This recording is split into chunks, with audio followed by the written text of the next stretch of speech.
aujourd'hui, je vous parle du regroupement. C'est une technique d'intervention qui est utilisée surtout quand on est en atelier ou quand on est en train de donner une tâche aux élèves qui sont au travail. Donc, on a un jeune qui va popper un comportement perturbateur ou néfaste et on va modifier la constitution du groupe. Donc, s'ils sont placés, par exemple, en tout petites équipes, bien, on va pouvoir, mettons, retirer le jeune d'une équipe et le placer dans une autre équipe.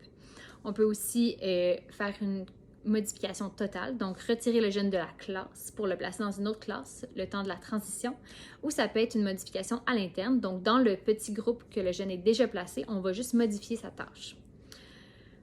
On fait ce type de technique-là pour éviter qu'il y ait une contagion du comportement néfaste et c'est la seule bonne raison de le faire. Si on voit que dans la même équipe du jeune, ben, ils commencent tous à faire la même chose, ben, c'est important de prendre le regroupement comme technique d'intervention pour éviter justement que ce soit tout le groupe qui finisse par se désorganiser. Ce n'est pas le retrait du jeune. Donc, on ne le place pas à l'extérieur avec un pupitre tout seul dehors à réfléchir à ce qu'il a fait.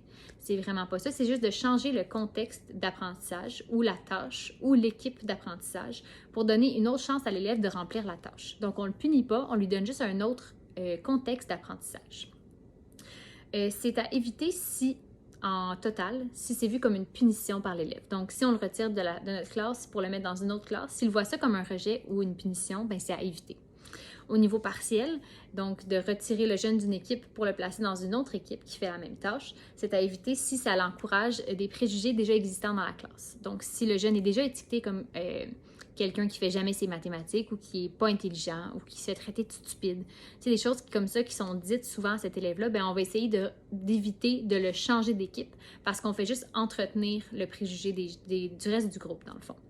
À l'interne, on va éviter de changer la tâche que le jeune accomplit si ça concerne juste un élève. Parce qu'on ne veut pas mettre l'emphase sur sa difficulté à accomplir une tâche. Ce qu'on veut, c'est diminuer le comportement.